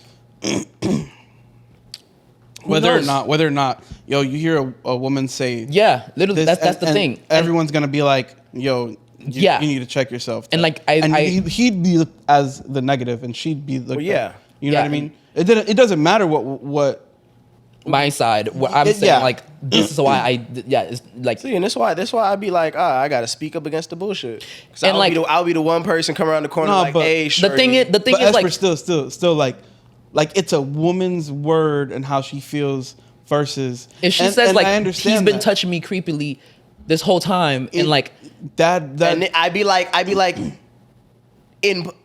in public, whatever. Tell your story. This is that not. you just made, it's an uphill- that's way it's an uphill battle. He's like, I did this shit in public. He's like, like yeah, that. bro, I touched you in public. I touched I would you. I'd be like, when you guys touch in public, because I've seen that shit, and that shit was fucking consensual. But this is not my story or anything to interject. Go ahead.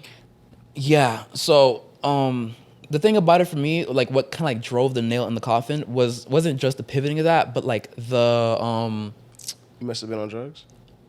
that part, like, that was one of the nails, and I think that was actually the nail. But as she was saying these things, which was like the reframing for me, like, why are you like pitching it like that? Like, why are you like saying it like that? I felt like she was projecting her voice outwards so that she could be heard when she was saying those kind of things. And I was like, yo, I'm watching her do this. I'm not gonna put my hands over your mouth. I'm not gonna like tell you to shut up. I'm just watching. Observing. I'm just observing. Like, literally, I'm like, this is how you want to do this. This is how you want to move. Okay. And I'm someone, I do this like out of honor for friendships. I'm not gonna slander someone after we were friends. I'm not gonna like, In public. yeah.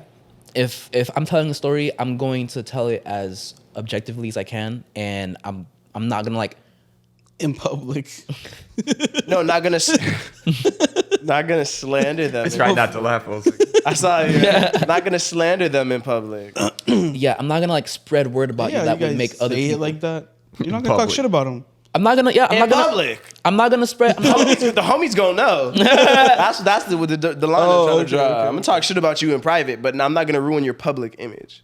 Yeah, I'm not gonna sow. I'm just- yeah. I'm not gonna sow seeds that make people look at you sideways. I'm not gonna. Yeah, however people perceive you is gonna be a result of your own actions, and like that's that. We literally had conversations. We had discussions after that, like, because I really tried to keep it cordial. I was like, Nah, it's hard for me to like. I can't come back to you as a friend that I was the day before. Like, so like now we're literally coworker. I'm keeping it cordial. I'm fighting to say hi to you because I want to give you the basic decency and respect. And like, she was picking up on that, and months, I think like a month or two went by, and she was like, "Does it hurt you to say hi to me?" And I was like, "Let's have this conversation later." Had the conversation, and we basically came to an understanding after talking about the whole situation, what happened. Like, we literally like had a whole discussion, like, through and through. We weren't seeing eye to eye at all, and like, no deal. We literally left the conversation with an understanding, like, we're just coworkers. We can only talk about the food. Like, we don't have to do anything extra. If you're gonna have disdain in your voice when you say hello to me, like, keep it. And I was like, I don't even have to say hello to you. like it was like that. So, yeah, that came from like enforcing the snapback from enforcing boundaries, because that her boundary was like, this is a big part I forgot. When I pulled my hand back and she was like, "Fuck you," she said, "We don't have to touch each other." No. I'm lying. That's not what happened. This was after the conversation where she was like, "You must have been on Accusing drugs." you. Yeah, this is. She was like, that's when like we ended up. She's like, "We don't have to." Sorry, she's like, "We don't have to touch each other for nothing. Like, we can do this without any contact." And I was like, "That's fine." But I'm walking away with that. Thing about me, here's my snapback. Here's where I snap back from that boundary enforced.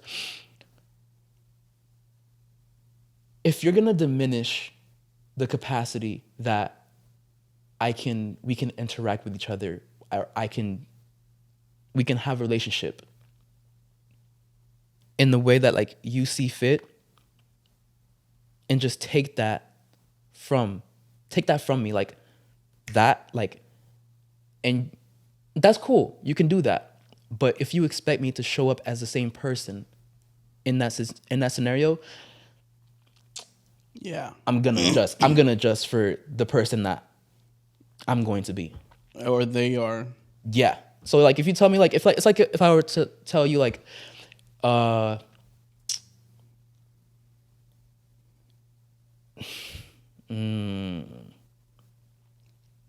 don't ever text me after 3 a.m. Now, when you're out there, or don't ever call me after 3 a.m. When you're out there and you need a car battery jump, off rip, you have to look at me as someone you can't rely on to be there when you need it because I'm Xing that out. So like, yeah, I adjusted accordingly. If I can't like, if you're gonna like put that boundary after fucking pivoting it and reframing it in that way, it's good. I'm good. Yeah. I'm good. Yeah. Heard. Damn. That was my 20-minute expo. Yeah. 22 22 22 minutes 22 Jesus Christ. We have 10 minutes. Oh God. But yeah, same question for you. After, Enforcing boundaries. after the monologue. I'm sorry, I dumped. I that was my first time. No, it was entertaining. It was entertaining. Yeah. I don't really have. I don't think I really have to enforce my boundaries, or rather, there's no one. People don't usually cross my boundaries. I find, I can't really recall a time when I've really had to like put my foot down and be like, oh, this has to stop, or I don't want us to interact in this certain way, or I don't like when you say this sort of thing, or don't make that kind of joke. The one thing I can remember at work, joking with one of my coworkers, and I fuck with him, still do, did before, still do. One time, like he was making a joke and he called me ugly, and I said, "Don't call me that ever." It's like one kid came to show and tell, and he brought like his dog, and the other one came and he showed his piece of paper, and that's what that was. I mean, look, I like most people don't cross me. I think I make clear how I like to be interacted with and what sort of things are acceptable to me and what sort of things aren't. And most people like would be like, would he be okay with this? They just wouldn't do it. I've had people tell me that before. It's like, oh, I thought it would be funny to do this, but I wasn't sure if you'd be cool with that, so I decided I was never gonna do it. And I'm like, that's correct. Like, in college, one of my roommates, this was like our third year living together, and my shorty at the time, he was like, oh, we were talking about whether or not we should like prank you in the shower, and then we realized you might like go off, and they were like, so we didn't, and I was like, that was the correct decision. I would have raised fucking hell if you had done something to me in the shower. I think that sort of thing. I think people just like, he's always making his boundaries aware. It happens like very, very actively. So I don't think he does it actively. I think no. I think he does it. So. Like for example, I think when I used to go to his house like regular, like every week, like being on his pillow, or like little things. What do you mean being on his pillow? Being on like. So there's not a lot of chairs in my room because I have a fucking big ass. My bed is too big for my room. That'd be a big issue, man. Dog, yours is a bit too big for my room. Too big. I don't need a queen. I'm good with it. But your room is big. Okay. He just, and I mean it wasn't on purpose, of course, but he would just like come in and put his backpack on my pillow. Cause there's not a big table in my room. You have to put your backpack somewhere, and he put his backpack on my pillow, and I'd be like, I think he's gonna call me lawless. Huh? He's gonna call me lawless.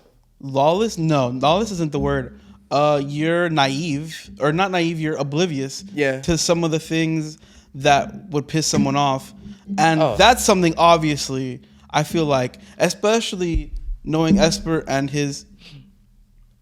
Especially knowing Esper, what? I was saying, no, stop hitting the mic, please. Stop hitting the mic. Oh, sorry. You're good. Especially Esper and his, knowing Esper, you know what I mean? Obviously. How particular I am.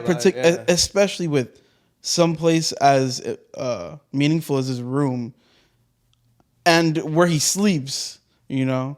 I think at that time I was still like, No, I think in general you still are.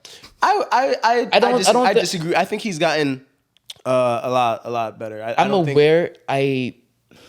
What happens is that the amount of personal responsibility that I take for regarding someone else's reaction to the You're not way considerate. I may not be considerate. Cause like I'm not going to do something that like is a slight against you.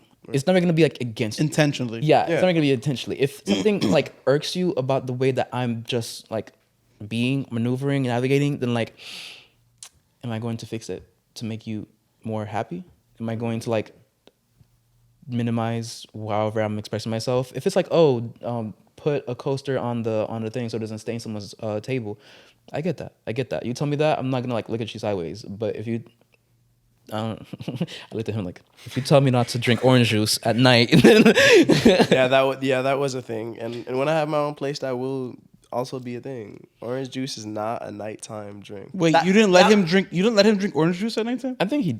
No, I didn't stop him. story? I didn't physically stop him. I just be like, damn, bro. Like, And I protested. Yeah, he protested. He He beat your protested. ass. Yeah. No, I just protested. Why the fuck you drinking orange juice? Yo, and past 9 o'clock, you but fucking here's the stupid thing. ass. That was instilled in me by my aunt. Hold on. She Hold was like, on. don't No. drink. She was like, orange juice is a nighttime. And I was like, they were in unison about that shit. It didn't matter whose crib I was at. Wait. That What? fucking orange juice. Past like, honestly, with one of my aunts, it was like past 4 p.m. Nigga, don't reach for no fucking orange. Yeah, but why I the think fuck they are you have that drinking orange mindset juice because like past no 4 one wants p.m. to buy begin with? orange juice. Okay, see. Wait, what? Why are you drinking orange juice past 4 p.m. to begin with? Why are you drinking milk in the morning? Why are you drinking milk at night? Why are you drinking milk in the afternoon? Because it goes with my cereal. But like, literally, Waffle? orange juice, Immediate response. orange juice, had breakfast orange for juice, lunch? orange juice, literally instilled from birth to 100% Americans is legit only a primarily a breakfast That's because they drink. pitch it to you with breakfast. But it doesn't mean it's a drink you only have in the morning. And who the fuck can tell you this is America? Nobody can tell me this red, white, and blue. Nobody can tell me when the This fuck I can motherfucker- enjoy a good this cup of orange. All motherfucker- right, Look, drinking that that's Tropicana. facts in your crib. it's fact, and my crib is in America. All right, This nigga got the colonizer mentality. it's a free country. That's part of his In your inconsiderate- house.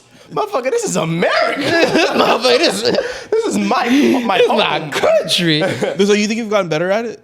I've gotten being more considerate? mindful. Yes, I've gotten better, and that's not to say I'm always like tripping on people's wires. I think Jesus, is everything an analogy? That bro? was, but that was an amazing. that was That was amazing. I think it's really, really tiresome to manage people's expectations or perceptions.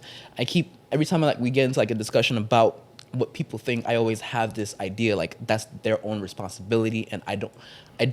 Well, it's not on you to know everybody's personal stipulations, but to anticipate. beforehand. No, it's not really. There are some things that are reasonable, like the orange juice thing. There are some things that are reasonable expectations, and there are some things that are like. Do we really only have 10 minutes, 5 minutes? Yeah, Because I feel like the pillow thing was was one of those reasonable expectations. The orange juice thing is I viewed as a personal house rule. Yeah, that was something. But so I even if it's one of those things that's it's a personal or a reasonable expectation, still it's not the craziest thing for like you to trip up on that, and then the person be like, oh, don't do this, and you're just like, okay, I know with the pillow thing, like it took a couple of times. It took more than a couple of times. For sure. And after me telling it to you casually a couple of times, I was like, nigga, I don't put your backpack that you picked it up off the floor to put it on my pillow. It wasn't always the backpack. It was like me lying down on the pillow You're as well. making- That too. you're He just- would come in my room and use my fucking pillow. That right there. That right there. That right there. It's like, why are you on my? I don't think you did like that, but like, you get off my pillow. You would lay on his pillow he would with your use, he would face. use, he would use my pillow. Yeah, on my back of my head. Back right here. You would utilize the pillow to its. Yes, I walk into someone's room. I'm gonna be as comfortable as they are. I'm not gonna like. Get off. That's a bit crazy. That what you just said is a bit crazy. I'm gonna walk into someone else's room I'm and telling be you, I as wasn't- comfortable as they are. The statement I made. Listen, I'm not gonna like you've kick off done my shit- feet and and throw some shit up. But you've like, done shit at my look, house, and I haven't gotten you mad at you. But I in my back of my mind, I'm like, did he really just? I swear to you. I swear. Oh, I done some I don't- foul shit I in this can't- man's house, bro. But not that. Not Not that. Not that. What? Yeah, not that. Not that. Okay. Just.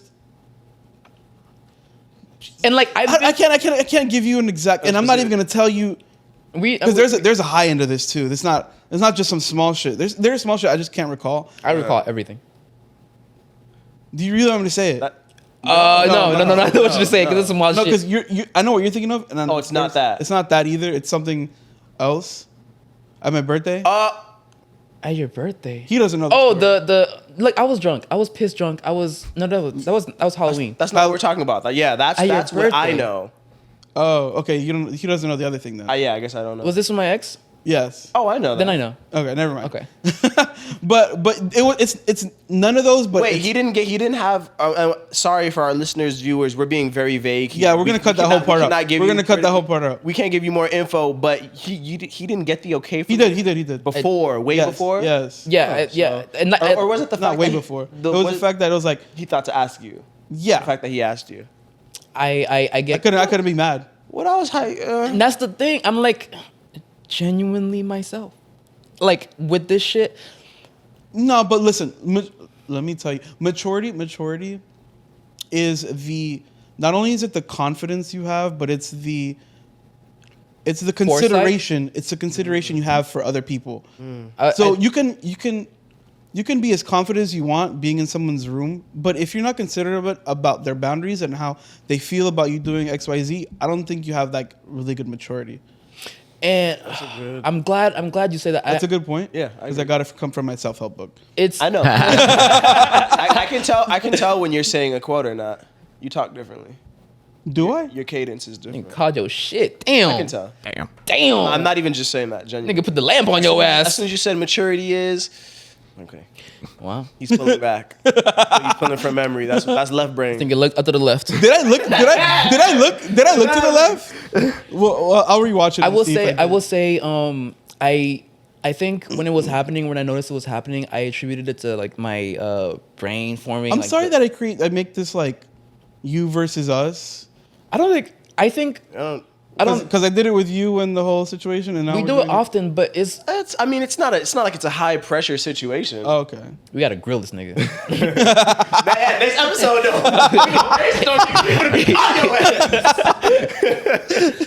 I think one of the ways that my maturity or that I can see myself becoming more mature is that I become more aware of my place in a space and how like it's part of like a moving cog. And you know how like when you turn 5 you just like start becoming aware. I don't know if it's like 4. That's like when my memory starts. Yeah, you like. my first memory is a nightmare I had when I was 5. That's the 8. I feel like it's some traumatic shit that like jolts you like, hey, we need to be aware of what's happening right now. Hey, this is real, motherfucker. Like, Wait, hey, nigga. you move the mouse off the screensaver. You're like, nigga, wake up. It's a good analogy. I That was really analogies. good. Yeah, good. But it's kind of happened the same way where like I'm like, there are certain ways that I act, and that like if people are perceiving me, they can also like come in contact with the energy from how I'm acting, and it can like make them feel a certain way. That was very vague. Bring it down to earth. Big words. So I'll put it this way: I'm someone who's very comfortable. I don't think I can like understate this at all. I'm very comfortable, and something I'll do at work, I'll have back pains. My back will be hurting. I'm sitting all day, and I'll like use this table, this countertop behind me, as leverage to like rest my hips on it, and I'll like arch my back in an effort to like crack my vertebrae. So that just looks like me going like this, like my crotch out. And Okay. it's- Before the visual, I was gonna say that sounds reasonable. Yeah. But with the visual, with the that's crazy. yeah, and for me, I'm doing it to relieve myself of stress. To do like I'm trying to like yeah. care of We everything. get you. We get you. We get you. And but Your the reasons space- justified. Yes, the reasons are internal and justified, and Externally, who got pressed? Yeah. it's a very tight space. It's a very tight space. It's a very tight space from where most of my work happens. And You're keeping this too vague, bro. no, She's I'm trying not. to say niggas had to squeeze by him while he was air thrusting, arching his back. I think Niggas was like, "Excuse me, bruh. Excuse me." He said, "Oh, sorry." catch these air strokes. But nah, it's not that I don't do it like from I'm like nah. I don't do that shit. But like I'll wait for someone to do it. Well, I'll wait for someone to pass by, And then if I'm going to do it, if I'm going to do it, I'll wait for someone to pass by completely. And sometimes they'll pass by to like do something in an area near me, and me just doing it. It's like an optics thing. This is why. Yeah, no, you definitely shouldn't be doing it in a visible space at all, even Stop. to coworkers. And that's the that's a thing. bathroom thing. That's Yeah, the you need to thing. stop air fucking ghosts. Seriously. I'm not air fucking. I'm literally like I'm. You need to stop trying to pop your back at work in a visible space. I switched the way I do it now. I don't do it like a hip thrust thing. I do like a twist. But I mean, it's really just about how it looks. in that and case. that's what I became more aware of, like how the way I literally like, it just happened. I was like, wait a minute, are people feeling comfortable because like yeah, and so I stopped doing it, and like after like a little while, people were like, oh okay, like he's okay, cool, and like that little shift, like being aware of the timeline of people's perceptions is like, yeah. But it's okay to be comfortable, but just be mindful of what. Just It be goes to me being a little. Mindfulness, that's a good point. It goes a little to being to a certain degree inconsiderate. Well, I consider myself. I consider yeah. myself to be someone who like. I'm not gonna make someone uncomfortable. I'm not gonna like. You're not like flagrantly Yeah, I'm not- inconsiderate. yeah. No, it's not like I don't give a shit, so I'm not even gonna think how this would make you feel. It's just like you just like I'm just trying to do this thing. Your brain real- just skips over the part where how would people feel about it? Yes, and that's just what. skips over. Yeah, and like literally, I think it's I don't know if it's like a coping mechanism, or something definitely something I developed in childhood. I used to get reproached a lot about just about everything, and one of the things that was said was in Creole. I don't know. I'm not gonna say it, but it basically means like, have you no shame? Like, don't you have any shame? And like, it got to the point where I was like, actually, fuck, no. Yeah. Like, I was like, no, I don't. Like, Right no. on the money. It's like, right on the money. you might be onto something. Yeah. Congrats, you figured me out. It was like, yep. you figured. If you said it, it must be true. Yeah. It was like one of those things. And so like, I don't, like, I got done trying to be this person, or trying to like, I got done trying to manage that like a long time ago. And it, yeah. Yeah, well, I mean that makes sense because you felt like you were invalidated. Like you were like being. I don't want to go into start using crazy words here, but like niggas was on your back and you felt like you could do no right, so you're like, fuck, I'm not even gonna think about it then. Yeah, I feel like everything that I do, everything that I don't do is something to be ashamed of. Yeah, damned if you do, damned if you don't. Damned You're if like, I fuck do, it, I'm damned gonna if I do don't. then I'm gonna do. Yep. Yeah. Yeah. Then if I do, then if I don't. Like I'm like, yeah, I'm just gonna be me for me, and yeah. All right. Well, that's all the time we have today. Yeah. Thanks. Wait, hold up, real quick. Bring us back to that quote about maturity, because I was sick. I was fine. I'm not gonna leave him my fucking like therapy session. It's longer than what I'm about to say, but it's the confidence and the consideration you have. It's the Absence confidence of in evidence, yourself. not the evidence. Absence. It's the confidence in yourself, and then the consideration of other people that is what makes up maturity. But I can see that in people. I see that in people. I see it in myself sometimes. I see that in people. yeah. All right. So this has been Eavesdrop. The most is that how?